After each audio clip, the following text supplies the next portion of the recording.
Hi, everyone. As you're joining, if you can just make sure you should be on mute, but if you can just make sure that you're on mute, you're welcome to join with your cameras or without. We'll be getting started, and it looks like about T-minus 4 minutes I have on my clock. Thank you all for being here. You can look in the chats while you're waiting. Please enter our exclusive giveaway by joining our Facebook group. And also the chat room is also open to ask questions. If you have any questions that you want to submit now, please go right ahead. Otherwise, if while our speakers are giving their incredible knowledge and advice, you have some questions that come up, feel free to type them in the chat and we will get to them as soon as we can. Again, for those of you who have just joined, we now have about 3 minutes to go. And please make sure that you're on mute. You're welcome to join with your camera or without. Please mute yourself if you can, if you're not already muted, just so that everybody can hear our speakers well. And then you'll notice in the chat that there's a link to the Pride and Groomers, which is a great forum for professional grooming discussion. Please enter it for a chance to win an exclusive prize. Here, for those of you who are joining, you have an opportunity to win The Theory of Five by President Joe Zuccarello of Paragon School of Pet Grooming. You will also have an opportunity to win a gallon of shedding shampoo, woohoo, from Pride and Groom. So make sure to join that Facebook group. It's in the chat. Also, feel free to start populating the chat with some questions if you have them. Otherwise, we're going to start the talk. And if any questions come up, please do not be shy. We have 2 minutes to start. If you don't mind on the chat, putting your name and where do you work, or if you have your own salon, what's the name of your salon? We'd like to get acquainted with you in the beginning. So if you don't mind chatting, would be great.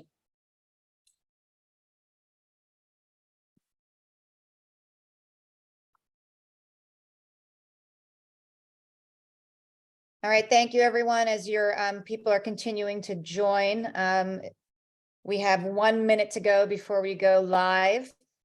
So feel free to put yourself on mute. You can join with your camera or without. Thank you for all of you. If you can join the chat, let us know where you're joining in from, what salon or business you are chiming in from. That would be great. Also, feel free to start populating questions if you have any about shedding season. Otherwise, feel free to ask questions as we go along if they come up. And it looks like we got about 30 seconds. We have Pedro, very important pups. We have Deborah from Lakeside Dog Grooming. Where is Lakeside Dog Grooming? And Allison, hi Ali from Pet Supplies Plus. Patricia, Tennessee. Hi, I love it. Michigan. Oh my God. I love to see that the entire country is coming. New Jersey. Hi, Pedro. Hi. All right. Well, Alaska. No, we have someone from Alaska. I can't believe I love it. Oh, I love it. How are you doing? It's so nice to finally meet you in quasi person. Shadow from Floof is a great name. Oh my God. Hi. Hi, Sve. How are you? Good. Now you see me in the flesh. I'm not just. I know. Awesome. Hi, Deborah. You're coming to Global? Oh my God. We're going to meet. Please come to our booth 1040. Okay. I'm going to write. And Joe said no one is going to forget our number because it's tax season. So. Good number for us. Yeah, great work, Jane, in finding this number. Just when tax season is coming. So we're going to admit, I think we've got, so we are going to get started. I know that everybody's time is precious, and I know we've got a lot of information to get through, but it is officially 5 o'clock, so we are starting our live shedding season. everything that you need to know here with our experts. We have Joe Zuccarello from Paragon School of Pet Grooming. Joe's got a wealth of knowledge to share with us today. We also have our CEO and co-founder of Pride and Groom, Patricia Machado. She is here to answer all your questions as well. We are going to get started so that everybody knows, those who are joining. Oh, we've got Kurt who's coming in. I'm going to, just because I'm going to let people kind of trickle in a little bit, if you can be patient with me. For those of you who are just joining, check out the chat room. In the chat room, we have a link to Pride and Groomers. That is our Facebook forum for professional groomers to talk, ask questions, share knowledge. You have a chance today by joining, if you're not already joined, to enter to win an exclusive prize. We are donating here at Pride and Groom a gallon of Shedder shampoo, the magic for shedding season. And Joe is also donating from Paragon, The Theory of Five, an incredible book that is the foundation of any kind of professional grooming education, and really an incredible book, incredible tips. So a really great prize. Please join the group. Also, feel free right now to start populating with some questions. Otherwise, we are going to get started because we've already gathered a couple of questions from all of you professional groomers in the community around. And one of the questions, I'm going to actually start with you, Joe, and please feel free, both Joe and Patricia, to introduce yourselves, share a little bit about your background. But Joe, a real kind of simple question, but it's the big question of the night. Is there really such thing as shedding season? That is a great question. Thank you so much for putting this together, Team Pride and Groom. We're at Paragon. We're just honored to be part of your circle of friends. We just really enjoy the promotional partnership and being able to reach our mutual audiences together. You know, having been somebody that's been in the pet industry for probably longer than many of our audience members have been alive. I feel so old sometimes. I'm closing in on almost 40 years in the industry, and it's been an incredible industry. And shedding season and processes around controlling shedding have been a driver for businesses that I've led for decades. Because it's so important to get these types of pets through the front doors of professional grooming facilities, where pet parents don't typically need to bring in their pets like they might if they have a what we call a trim breed, right? Pets that need haircuts on a regular basis. But this introduces us, focusing on shed control, introduces us to a whole new group of clients that become incredibly loyal. But to answer your question, yes, there is a shedding season. And I will tell you that for most of us, it's all year. And I'll tell you why, right? I'll tell you why, because, you know, most of us think of shedding season as like sometime mostly between, like, say, March and September-ish. But we turn, when it gets cold, if we're in a colder region, when it gets cold, we turn on our furnaces. When it's hot outside, we turn on our air conditioners. So these poor pets, their coats don't know what to do. So is there a shedding season? Yes, it's about 365 days of the year, give or take. Maybe not so much, but yes. But most of the time we see really heavy needs during that March and sort of September timeframe. Thank you, Joe. That's really helpful. And then, you know, the next question that we had, which is going to kind of round this out, and then I know we're going to get a little bit deeper so that everybody knows into a little bit more technicality. I just wanted to start off with some overviews. Is Patricia, you know, this question was actually for you, and it was a good one that came to us from a groomer in actually New Jersey. Was, you know, in your research when creating the formulas for Pride and Groom, is there anything that you've come across that you feel are really kind of key ingredients for the shedding breeds? Yeah, so the conception of our line actually is thinking about the different types of coat. So we have the shedder shampoo for dogs that shed. And then when we started doing our research, first of all, a lot of formulas have ingredients that can moisturize, but our formulas actually have essential oils.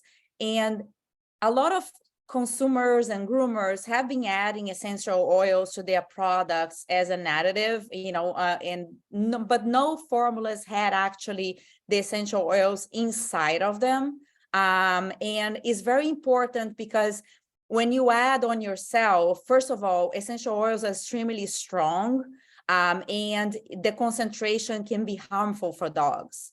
So in our products, the concentration is actually the right concentration, and the essential oils are active. For example, on the shedding shampoo, we have the flaxseed oil, which has a lot of omega-3, is the equivalent of the fish oil, which, you know, a lot of pet owners feed the dogs with flaxseed oil and fish oil. In our product, we put on the shampoo, and so we can use in a topical way. And the omega-3 helps with the health of the skin and the coat, you know, and moisturizing. And one of the main things about shedding is really moisturizing the skin, so the dog is not itchy and it doesn't have the you know, the itchiness that comes with the shedding process. So one of the ingredients, as you ask, is essential oil, flaxseed oil. And then we also have the jojoba oil, which is, again, very moisturizing. And in addition to that, we have vitamin E, that's called, the technical name is tocopherol. So, but it's really vitamin E. And these three ingredients are the main ingredients that help the formula of the shampoo be very moisturizing and help with reducing the shedding when it's used in the right way. But it's very important to emphasize that essential oils need to be diluted. Yes, you can add an essential oil to any shampoo you can buy in the pharmacy, but they need to be diluted in the right proportion, and they need to be diluted not in water, because it's oil, and, you know, oil and water don't mix. You have to dilute them in an oil that's called carrier oil. So it can be a coconut oil or oil that is really, even glycerin you can do. But you have to dilute. You cannot apply directly on the skin of the dog, because it can be harmful. That's actually great information, Patricia. Thank you. The next question that comes, actually, Joe, is, and this one we get asked actually a lot too, so this is helpful for us, is what do I tell my customers or my clients, the pet owners, who want their dogs to stop shedding? Yeah, well, I've got a little bad news for that. There's nothing that's going to keep a dog from shedding. In fact, it's a very natural process. But what we can do as grooming professionals is we can remove a lot of the hair that would normally drop in the pet parent's home. We can remove a lot of that in the professional grooming salon.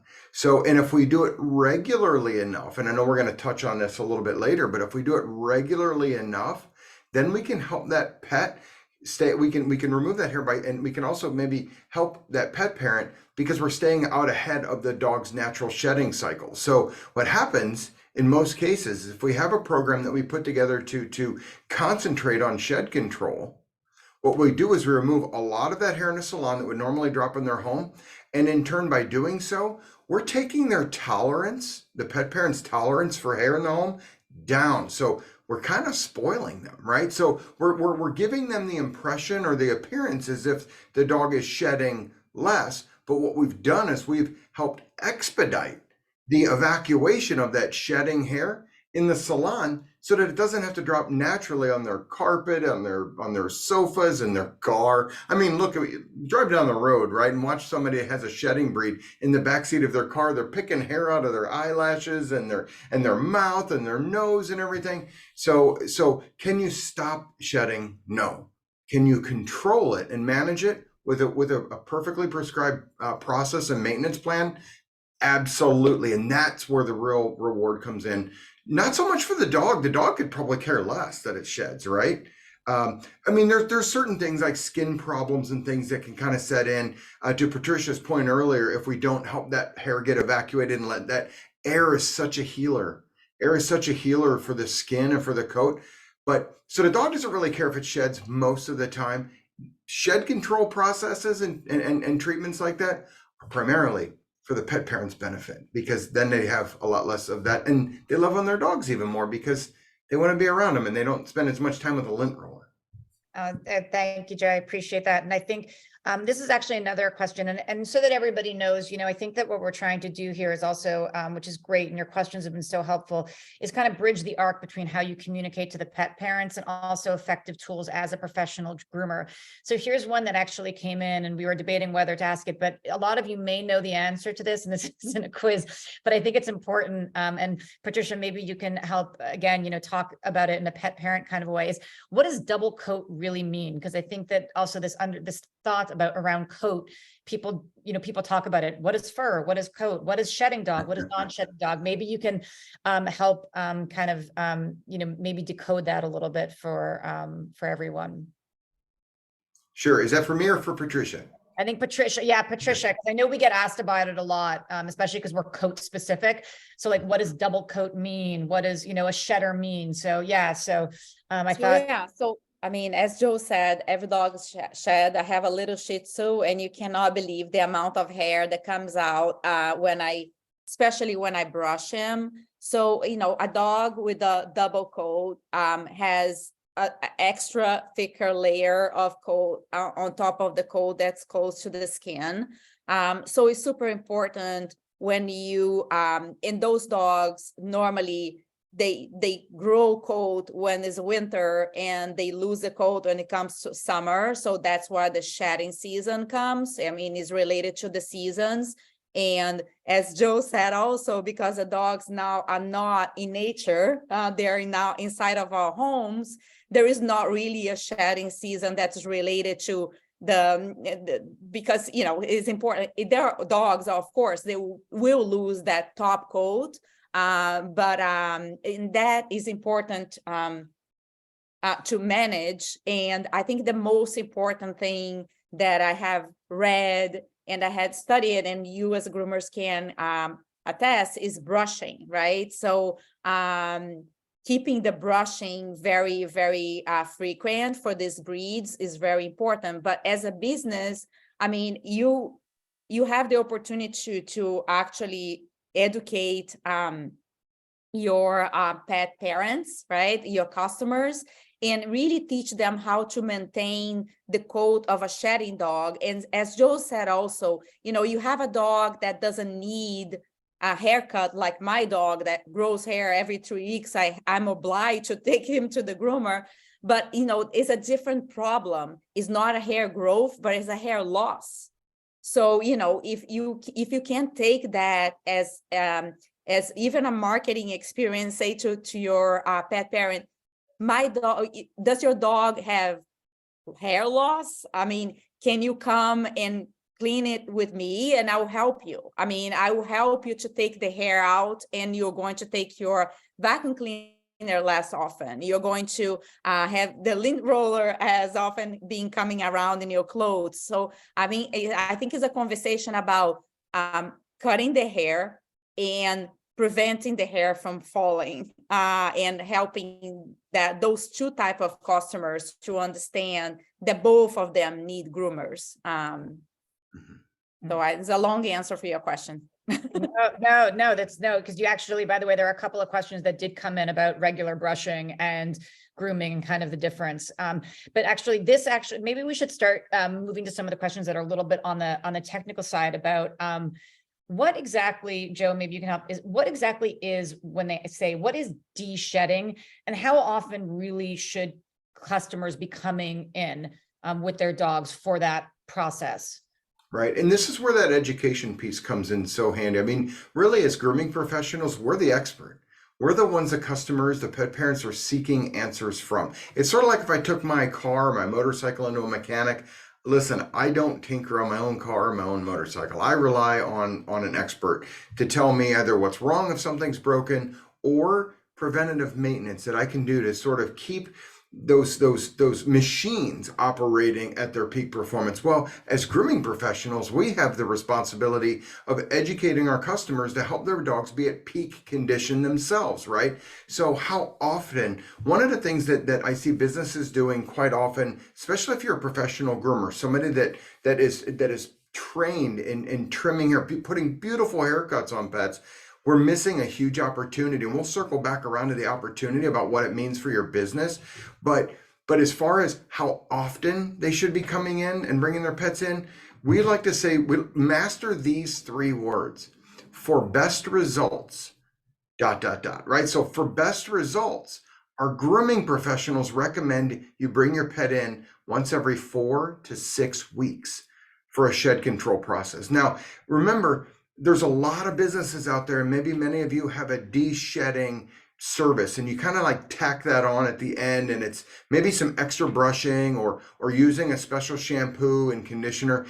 There's not one magic and only item or technique to use. It's a combination. It's sort of like if you go to an orchestra concert, right? If you go and you're only there to listen to, let's say, the to the horn section, right? That's only part of the full orchestra experience. We involve all of these other instruments to create what is really the masterpiece, and that's where a true shed control process comes into play. So are we heavily reliant on our liquid products? Absolutely we are, because chemically, Patricia, right, from a molecular standpoint, the proper products will actually help that hair exit faster, right? There's less friction. Imagine like Velcro, right? We're all familiar with Velcro.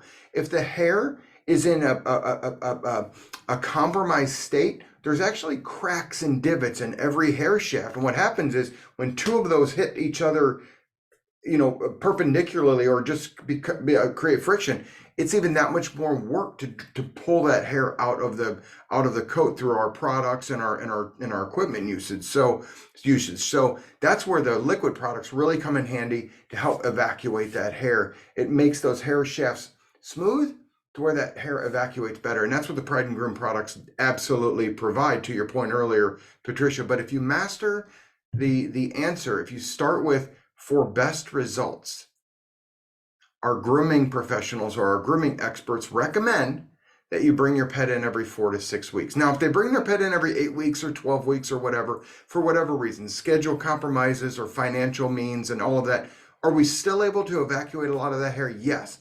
But for best results, every 4 to 6 weeks, again, what this does is it helps drive a regular bath business through your front door versus just sort of happenstance adding a kind of a token de-shed to a shedding breed's visit. Yeah. And also it's very important to just add in terms of the chemicals that are used on the coat of the dog. So you have to be very careful with the shampoos that you use, especially the ones that have sulfate, because the tendency is when you have a sulfate-based product, you're going to take out of the skin, out of the dog, not only the hair, but also the natural oils from the skin. You're going to strip a lot of things from the skin of the dog that should be there. And they should be there because they protect the skin and the dog against bacteria. They also protect and moisturize the skin. So if you're bringing a customer in every 4 weeks for a regular best results, or every 6 weeks, you want that coat and that skin to be moisturized and protected. So it's very important that you choose a sulfate-free product that's based, I want to say it's very important that you use Pride and Groom, but you have to look for a sulfate-free product. You have to look for a product that has the essential oils and the ingredients that really support the health of the skin and the coat. Because they often, the mechanical work of the brushing and the product application is going to help you to let a lot of the coat on the bathtub, on the tub, but you have to think about what is in the skin, how your customer, which is the dog at the end of the day, leaves your salon with. We want to maintain their health. We want to maintain them not being itchy. And that's going to also make your customers ultimately happy because the dog is healthy in general. So it's super important to make sure that you choose the right products for that process. And Patricia, I'm going to tag team on you a little bit there, right? I'm going to add a little bit. Again, another reason why we want to condition that coat and skin is because there's a lot of shedding that happens not because the dog is blowing its coat, as we call in the professional grooming space, right? But what we don't realize is a lot of that hair is coming out of that coat because the coat breaks. Those hair shafts break. So if you've got brittle hair, dry, brittle, damaged, unnourished hair that we sort of leave to its own devices or use products that are inferior for this process, then a lot of that hair is broken off. So now not only do we have what the pet is normally shedding on their own because of their natural shedding cycle that we can't stop, but now we're going to add to that broken hair. And that's where you end up with a lot of problems with thinning coats or damaged coats when you go to use certain tools in an order. If you use the wrong tools before you use a product that actually helps to nourish and strengthen that coat, you could actually be breaking more of that hair off. And that's when you get your thin spots and even irritated skin. Yeah, so this dovetails into a nice question just about, and I think that would love to hear from both of you. In terms of just on the technicality, what are some of the kind of dry and wet processes in the groom room? And then Patricia, from your experience and talking with pet parents and in the research, like what are some kind of high level tips that you can give to pet parents to do that maintenance at home? So maybe we'll go, Joe, you want to start us off like in the groom room, and then Patricia, talk about kind of like, then you get your babies home, what can groomers tell their pet parents to do would be really helpful. Sure. So in the grooming salon, one of the things that we talk a lot about at Paragon is coat health, right? Because I mean, we're there to teach about different coat textures and coat styles and what we call in professional grooming, right? Setting the coat up for success, right? So preparing that coat. And bath breeds are not immune to properly setting up the coat and taking care of the coat. So we are big fans at not relying on any one of those. Remember that orchestra example, not over relying or being over dependent on any one of those instruments. So we are big fans of the use of high velocity air, right? These force dryers, high velocity dryers. If you can use air, I mean, the last time I checked, air doesn't really damage a coat or doesn't damage skin. And it actually will force a lot of that hair out of the coat. Maybe even we promote doing that even before the bath, right? So instead of just grabbing your favorite tool that's perfectly designed for that particular coat type or texture, but maybe even before grabbing that, use a high velocity blower for a while to force out anything that comes out by use of air, which is super skin and coat friendly. Then use a tool, right? Maybe it's a rubber curry, maybe it's a rake or a comb or a specific brush or whatever to loosen the coat, but then put that down and go back to the air, right? So use a high velocity.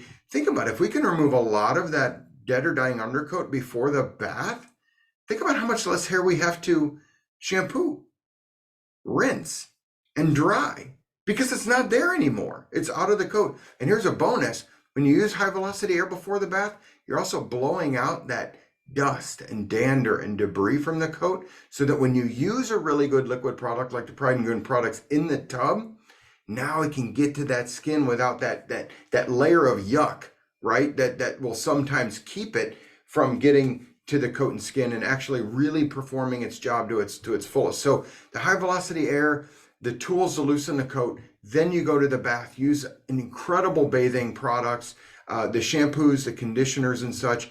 And then after the bath, it's remarkably fast. We use a high velocity blower again, a little bit of dependency on tools, not an over dependency.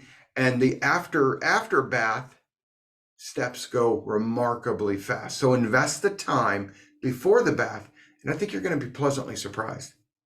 So I have a question for you guys. Who does that? Who uses a high velocity dryer?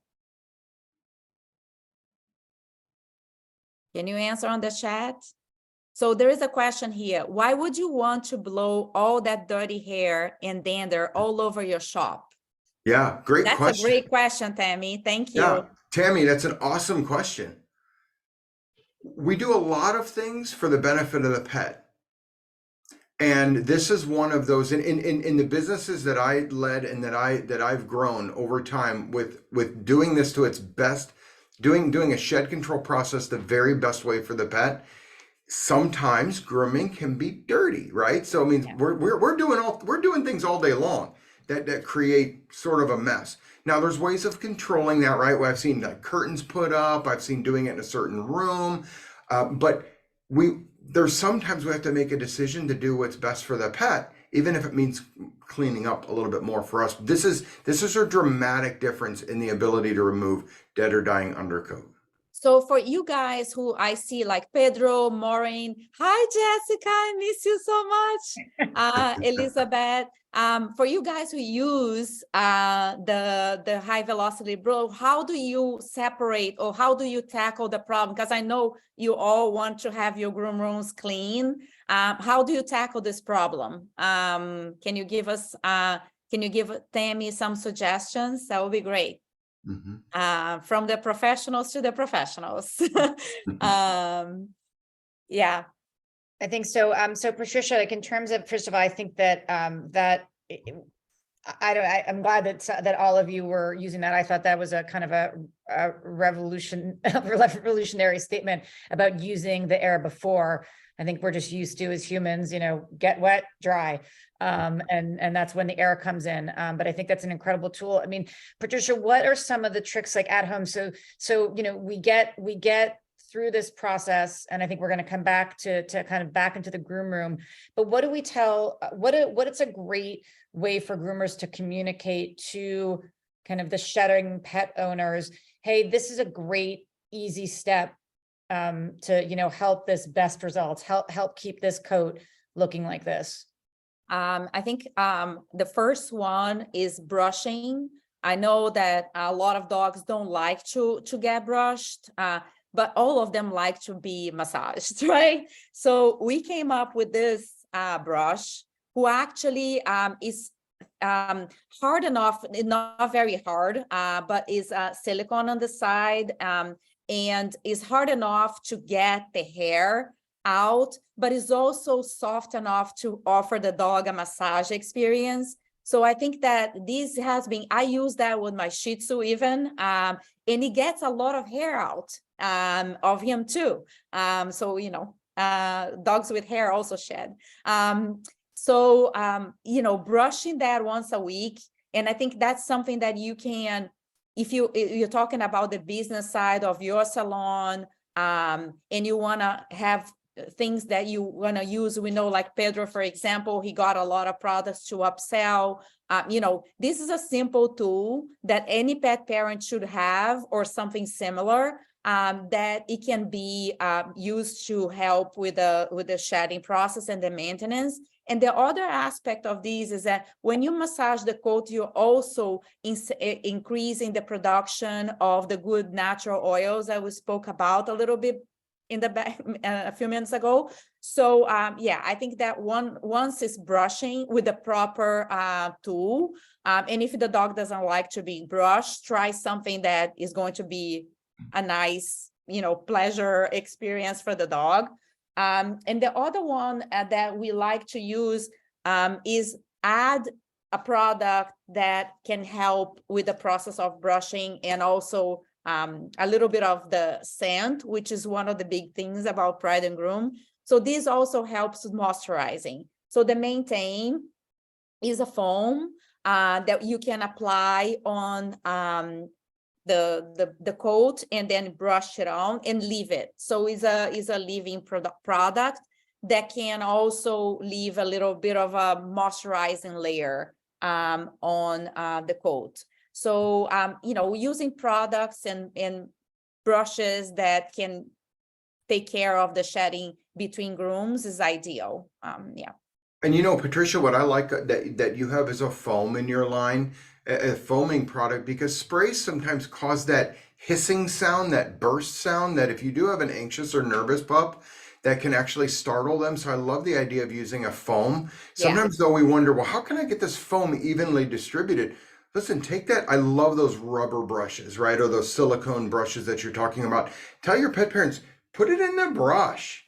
Yep. and then apply it with the brush instead of trying to put it all over the coat and then trying to work it in, because you're going to get a lot here and you're going to get a little over here. Just reload the brush. So just Yeah. spray it right into the brush. Patricia, they So were asking, we were getting a question, is that do we want the dry shampoo on dry coats, or do we want it on, can it be on damp fur? When do we want to use this? So you can use damp or dry. You know, you can use to finish a groom. I have a funny anecdote actually. Some groomers, we were in a trade show and the groomer said, oh, you know what I'm going to use this for? Because this product doesn't leave any weight. So let's say you fluff a dog and the dog is perfectly fluffed, the poodle with a beautiful haircut and all fluffed, and then the dog has an accident. What do? I mean, you bring the dog back to the bathtub and wash the dog all over again, or you can use something like this that you can apply on the area and you can brush through, and then it's going to be fluff again because there is no weight at all added to the coat. So, you know, this is something that you can use, as I said, in the wet or dry coat, doesn't matter. And if you use on the dry coat, it's going to vanish quickly, dry quickly, and add that fluff. It left that fluff again, but it will leave a nice scent behind. So, you know, that the pet parent will never know that there was an accident on the table after the dog was ready to go home. So this also can help you guys to cut time on the grooming, which is super important, right? You don't want to be using those extra minutes on an accident. So yeah, 100%. You can use that in wet and dry. So Joe, this is actually a personal question, and Patricia, you kind of touched on it in terms of kind of upselling profitability. We've gotten some questions earlier from our communities that you've talked about how, de-shedding can be actually a very profitable, part of a grooming business, obviously in the best interest of the pet.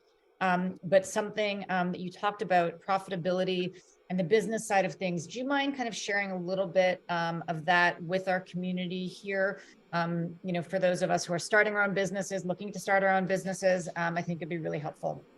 Sure.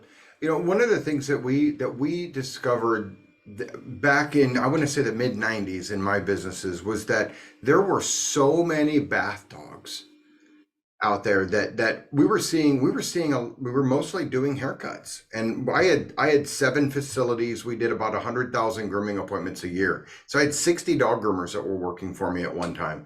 And we were doing a lot of haircuts. Well, one of the things that we discovered was that there were so many bath dogs that were walking around, and the only reason why pet parents would bring them in was maybe their nails were too long, so we do a nails only, or maybe cleaning their ears, or maybe they had bugs like fleas and ticks, right? Well, we have topicals and all kinds of great stuff that help keep that at bay now. Or if maybe the dog just happened to roll in something, so maybe they just stunk. So we would see, they just became smelly. So, but several months would go between those appointments if we ever saw those dogs. Well, now, if in your market, you can proclaim, and this is where it starts, and it's a lot easier than what you think, but if you proclaim in your market to be the shed control expert, something, even a proclamation to your customers, to your database, social media, or whatever, saying, if you have a shedding problem, we have a shedding solution.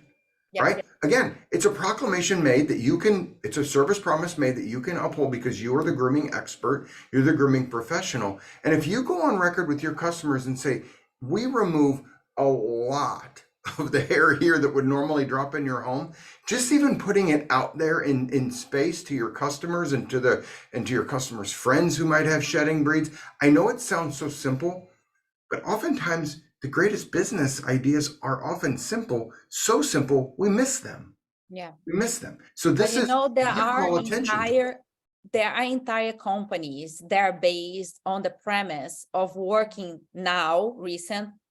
working only with bath dogs, and not even having haircuts. not even having that side of the business. So it tells you how much of business there is in terms of bath dogs. Well, and two, now now there's a lot of you out there like, listen, my waiting list is 1.5 miles long. How can I have more business coming through my front door if I really do want to do more bath business?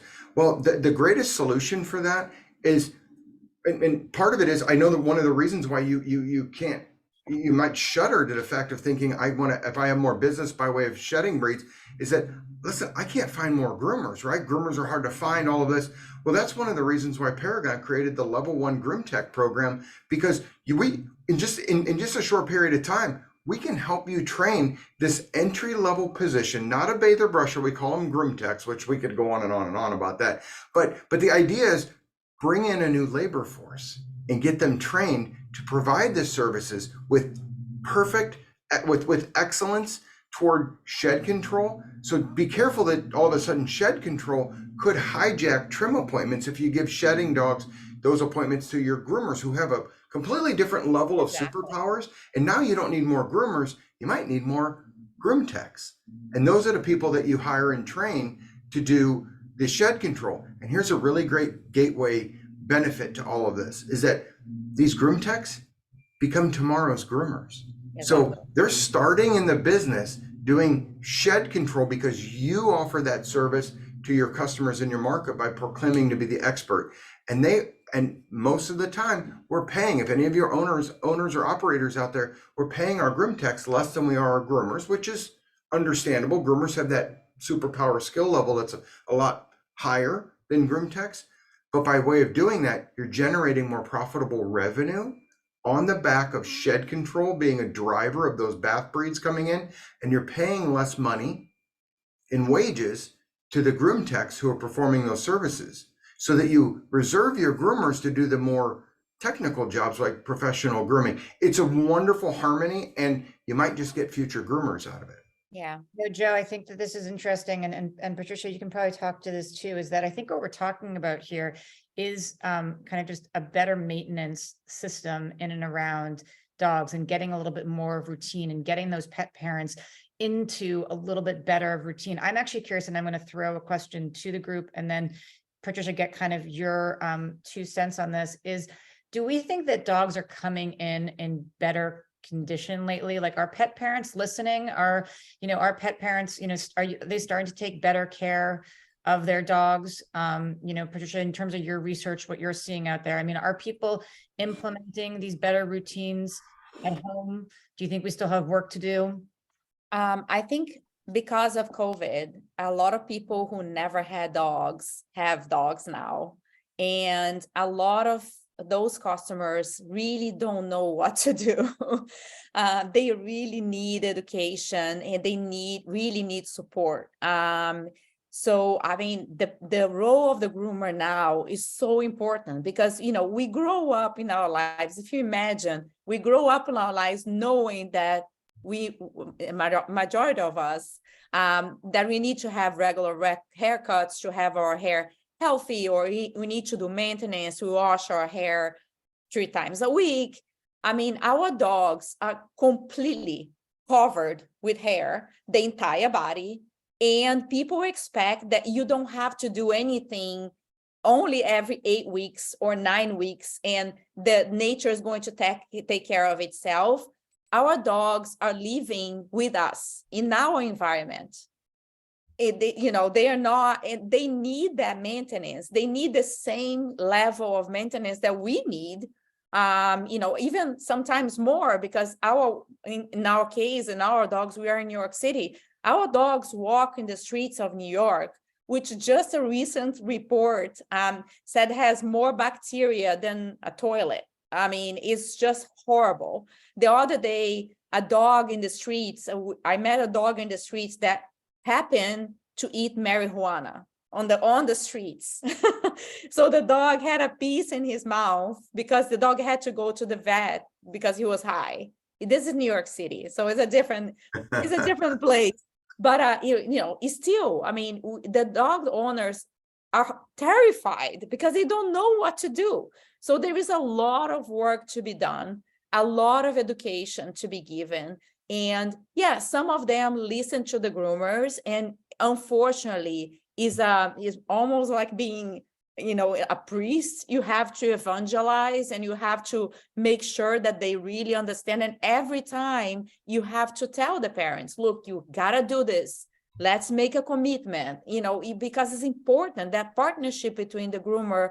I feel like a connection with my groomer. Is a person that's kind of part of my family, because, I feel completely devastated when my dog cannot get the haircut that the day he was supposed to. So, this partnership and this collaboration is super important. And I think instead of being against the pet parent or judging the pet parent all the time, maybe try to bring some understanding and put yourselves in their shoes, because they don't know what takes to take care of a dog. And we have to kind of teach them. And there is a financial strain also, right? Maybe you can't bring your dog every 6 weeks to the groomer because it's super expensive, but you can do maintenance, and you as a groomer can help them and can also benefit a bit from it, doing some upselling of items that they can use for maintenance in the shop. So, this partnership is super important. Yeah, and I'm gonna add to that too, Patricia, in that, I love how you use it. Dogs are covered in hair, right? Right. I don't know if any of you use these, but I love Swiffers. I love the Swiffer Oh my God, sweeper. yes. I love the little dusters, right? But think about how those are engineered. They're engineered to use static electricity to remove dust from one object and keep it in another, which is the Swiffer material, right? Dogs and cats are big Swiffers. Mhm. So they're on the floor. They're in the dustiest areas that we have in our homes, right? So they have static, and that static of their coat attracts and holds on to, again, sparing you the science lesson, but once it grabs it, right, it needs to have something else that's going to remove it. Otherwise it stays attached to that coat, just like the Swiffers do, right? Watch any TV commercials about Swiffers. That the dog's coat does the exact same thing. So they're actually getting dirtier and dirtier because of the dust and dirt and things that they're picking up from static electricity, especially during the wintertime in cold states where we turn on our furnaces, right? So by focusing on education is super important. So don't get me wrong, because listen, we're that's all we do at Paragon. We're educators, right? But sometimes with our pet parents, it is better to give them a solution that drives the behavior in the right direction. What I mean by that is sometimes we can change their behavior by giving them the right solution, something they can't live without. And then we don't have to educate them at all. All we need to do is give them a reason to keep coming in. And they like Doodles. I saw a mention on about brushing Doodles, right? I We knew give them Doodles are bath going to time. show Yeah, I up know. sometime. Yeah, Doodles. Listen, we love Doodles. Paragon, we're huge fans of Doodles, because I'll tell you, one of the things that we say is give the customer choices, right? If we give them solutions to choose from, and both of them are a win for us, the pet and the pet parent. For example, we can see your pet every 8 to 10 weeks, 12 weeks, if we can put if you want your pet to be in a low maintenance trim or a shorter trim, or if you want them longer, then this is what we need to do. So versus trying to fight with them brushing at home, give them expert solution options to choose from, then they're in control. They're going to be a whole lot easier to make a choice and feel in control than they are to be wanting to be educated in some cases. So we like to say good solutions drive better behavior. And that's one thing what shed control processes do, regular grooming does, all of those things. So absolutely. I do want to answer, if I can go back, there was a question somebody had, I think Lindsay had a question, is a groom tech the same as a groomer's assistant? And I wanted to kind of unpack that for a second. No. Groom techs are a legitimate standalone position in your grooming business. They do their own dogs start to finish. So they're going to handle all bath and brush dogs start to finish. We teach them everything from nails, trimming the natural foot, scooping the pads, doing shed control, all of that. They're essentially beginner grooming professionals. They're just not doing all over body haircuts. So a bather brusher or a groomer's assistant or a prepper is different than a groom tech. A groom tech, teach them so that they become a legitimate position in the company. And I think you're going to be very pleased with the outcome. I think that's super helpful. I think that also, so Joe and Patricia, I think you guys we're coming in on about looks like we have about 15 minutes left. So for those of you again who have missed a little bit of this, we are definitely going to show snippets of this on the Pride and Groomers forum. They will be there. Please, if you are not already a member, and it's an incredible group with incredible knowledge, please join. And also a little bonus is that you'll by joining and by being a part of the groomer community, the Pride and Groomer community, the link is in the chat. You have an opportunity to win part of our giveaway today. Which is The Theory of Five, Joe's book, a really, really great foundation for any professional groomer. And then, of course, Pride and Groom is donating a gallon of Shedder shampoo, that magic potion that really and truly has changed pet parents and also groomers' experience. So we're glad to get that into some lucky person's hands. We have another question. So we're going to turn this over. I want to turn this over to you guys and to get the most out of this. Question here, it looks like from Lindsay. Can you explain exactly why the Furminator why the Furminator is away, and how do we explain that to a client? How can you explain Like that the Furminator or the D-shed is important? What do you think that is a explanation for that? Yeah, well, if I'll take a run at it. Furminator is a tool, right? Furminator is a tool. We all know, some of us that have been in grooming a long time knows what the word carding means, right? We took that 40 blade and we used that between our thumb and our index finger, and we would remove a lot of that undercoat by using it. Somebody brilliant put that thing on a handle, which is awesome, right? So that was really nice, and they made $1 gazillion, and that's awesome, right? And then some of us grooming professionals have actually then named a service and called it Furminator, right? So whether you call something Furminator or you call something Shed Control or D-Shed or Shed Be Gone or whatever fun name you want to give it, it's the process. I will tell you this. Any one product used in the wrong way or too long, now with exception of liquid products, right? But any product, like especially metallic products, rakes and combs and brushes and Furminators and if you still do carding, all of those things, if we use them in the wrong way, we're going to cause more harm than we are good. Customers are going to be enamored by the picture of the dog laying on the floor with all of the hair around it, right? So they're gonna buy that tool, and then they're gonna go home and they're gonna use that tool to sometimes to the disadvantage or to the damaging of the coat. So sometimes we have to almost rehabilitate that coat and that skin because they bring it into us and they've caused thin spots or broken hair. When you get the thin spots, that's what's happening, right? And they don't know when to stop. They're having such great results with it, they just keep going. And then before they know it, they've got a irritated, what we call pinking a dog, which is irritating the skin. So that's why, Joe, I'm now in my question. That's why you suggest the air, right? That's why I suggest because the air is a yes. gentle way to blow the hair without all the mechanical friction that it can. Okay. Yeah. And the pet parents aren't going to have the luxury of buying I don't know, man. I would think it'd be great if they bought a $500, $600, $700 blower and had it at home to use on their dogs, but that's not realistic, right? So but what we need to do one is thing that you can say, like to Lindsay's point, what you can tell the pet parents is my process of de-shedding the dogs uses a high power professional hair blower that's not gonna hurt the dog's skin. It's not going to hurt the dog hair. It's going to protect and is going to de-shed. So it's very different from combing a dog, because I think that pet parents, me as a pet parent and ignorant in the grooming terminology, when I hear Furminator, I'm horrified because I think it's something really bad.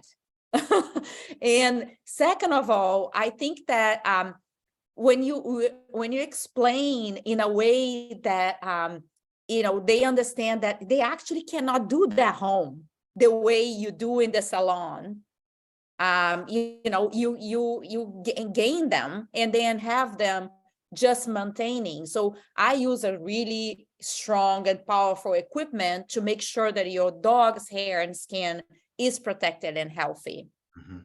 Mhm. So, Joe, someone's asking, and actually, I mean, this is a question really that, which is what Pride and Groom is all about. But sometimes they want a certain kind, they want like the brand of shampoo. They want the kind of that de-shedding shampoo. And sometimes I think Lindsay was even saying, I think it's sometimes hard to convince the pet parent that like, look, we're using better products, like trust us, we're doing the right thing. Are there some kind of, in your experience, are there some kind of keywords, like you said, for best results? Are there some kind of keywords, tried and true words that kind of you find does kind of bridge that gap with the pet parents, let them listen that like, hey, we're using the best products. Hey, we're doing the best process. Right. In my experience, I think some pet parents, and I don't know that I'm always careful to not overgeneralize, because most pet parents don't care what products you use in your salon.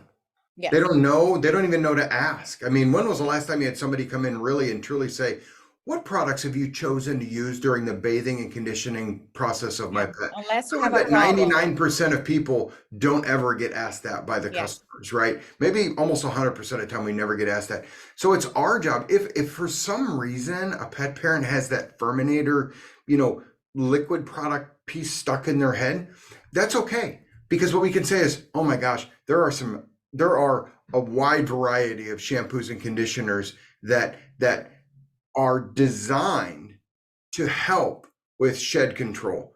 We've chosen, and in this case, if you've chosen Pride and Groom products, you can say, we got you covered. We've got a product line that we've perfectly selected that will provide incredible results. So what I'm saying is, don't dwell on having to answer the question whether or not you use it. Say what it is you do use, right? No, we don't use that brand, but what we have selected is we've selected this brand, which we know the people that have created this. We've met with them. We've talked with them personally. They've taught us about their products, and we believe that the product we use is perfectly suited for what we want to do and what your pet needs. So it's sort of we like to say, master the no but conversation.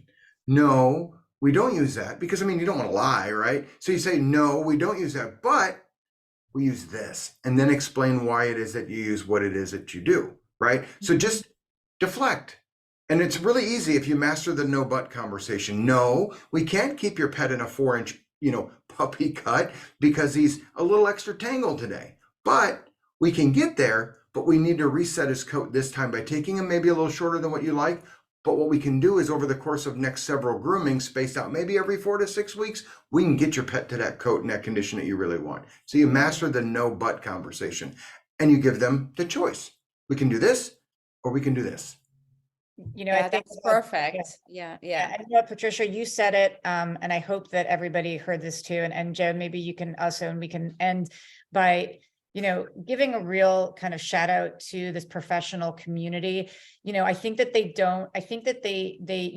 look, pet parents, it's their babies, right? I mean, and they can be gruff, they can be all knowing, and they can be, a tough customer, but I think that, I think what I'm hearing and, stepping back is that, you guys are the professionals, you guys are the experts, and there's, and they're actually relying on you.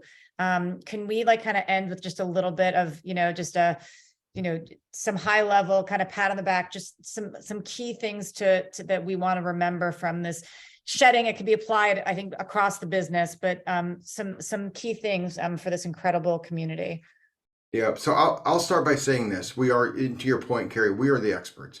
We're the ones that they're paying money to provide a solution for through our services, right? We get paid for our time. We should be paid well for our time, but it should match the value that the pet parent would assign to any purchase decision, right?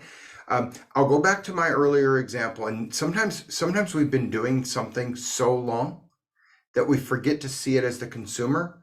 I'll go back to my previous comparison to my mechanic for my motorcycle, right?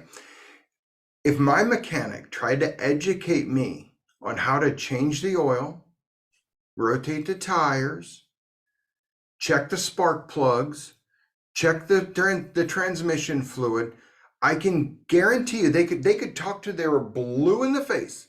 I'm not going to do it. So what they might say to me is something like, "Oh, well, we could teach you how to do that. But if you'd rather us take care of it, here's what we would like, here's what we would recommend." Right? So they're the expert. They would drive themselves crazy if they thought they were going to teach me how to change the oil. It ain't happening. So let's just embrace the reality of the consumer and give them choices that we all win. Give them two choices. That is a win for the pet parent, and the pet professional and the pet business. And I think we all come out on the higher side of that conversation. 100%. I want to add one thing that came way back. Someone mentioned something with ticks, that the doodle had a lot of ticks. One thing that we added to our product is called Niali oil. So is relative to the tea tree oil. Just watch out for products with tea tree oil for dogs. Tea tree oil is actually harmful for dogs. We need to be careful with the concentration. Niali oil is similar, not neroli, is Okay. Niali. We'll include it in the chat. Uli. Sorry about my accent. I love But the way it's it sounds not- when you say that, Patricia. Yeah. So that oil is in the same family of the tea tree, but much gentler. Is from Africa and Australia, and is an amazing repellent for ticks. We use in low concentration, but when you use a shampoo constantly, you're a lot less prone to ticks, and there's in all our formulas. So naturally protecting. That's one thing that I wanted to add. And the other thing is, I mean, I hear comments. I like to tell my customers what products I use. Pedro said that, someone said that. Thank you so much for trusting our brand, trusting our products. Is done with a lot of care and a lot of responsibilities. So thank you so much for that. And Lisa said, Pride and Groom Final Coat is amazing. I agree. It's my favorite product. Well, there is something that's coming that we did actually in partnership. In partnership with I just left the best for the last. This is our new product. Is a live-in, and is amazing. Jessica Moore worked with us on this product. It has her name all over it. We can take very little credit for it. No. So we sent her samples. She loved it. It's incredible live-in. You're going to know a lot about this soon. And you're going to love it. It's amazing for grooming, and is amazing for protecting the coat as well. But I would like to say on behalf of the entire team, thank you, Carrie, for helping us. Thank you, Paige, for being in the background helping. Thank you. Thank everyone. This is an incredible opportunity to be with you. We want to do more of this. We If will you can do drop more. on the We will do chat. more. Yeah, if you can drop on the chat. Yeah, if you can drop on the chat things that you would like to hear about, or even write on the Pride and Groomer comments. We work, I know that Paragon has an amazing doodle conversation that we can have. You now know that we can speak for hours. So just get us what you like to learn about. And we're going to also send a quick survey to see how do you like this and how can we improve as the first one for us. So it will be amazing to be with you again and spread the word, because we want to help everyone to do better in business, to do better in the profession, and to work with us for the long run. Yeah, we appreciate you all of the grooming professionals out there. Great, just mad appreciation for what you do every day. And thank you, Joe, and your team too. I mean, Paragon, School of Pet Grooming has just been so instrumental for us in terms of educating us and feeding our knowledge and and all the love and hard work that goes behind Pride and Groom. I think we're going to sign off, but Pride and Groomers, we never sleep. That chat group is on 24/7, and that's what it's for. We know that you've got busy schedules. We will check you all later. We will definitely post highlights of this. Just thank you all for participating, for caring enough to take time out and learn a bit more. Thank you, Joe. Thank you, Patricia. Thank you all. Thank you so you. much. Have a great evening. Thank Have a great you. week. Thank Take you, care. Elizabeth. Thank you. Thank you, Pedro. Thank you, Trisha. I like to say the names. Thank you Thank you. all. We'll Take care. wind Bye-bye. down here. Thank Thank you. you, guys. Bye. Thank you, Deborah. Hi, Shelley Hollis. Thank you. Thank you for signing off. Thank you. Thank you. Elizabeth. Bye, Deborah. Bye, Svea. It was nice to meet you finally.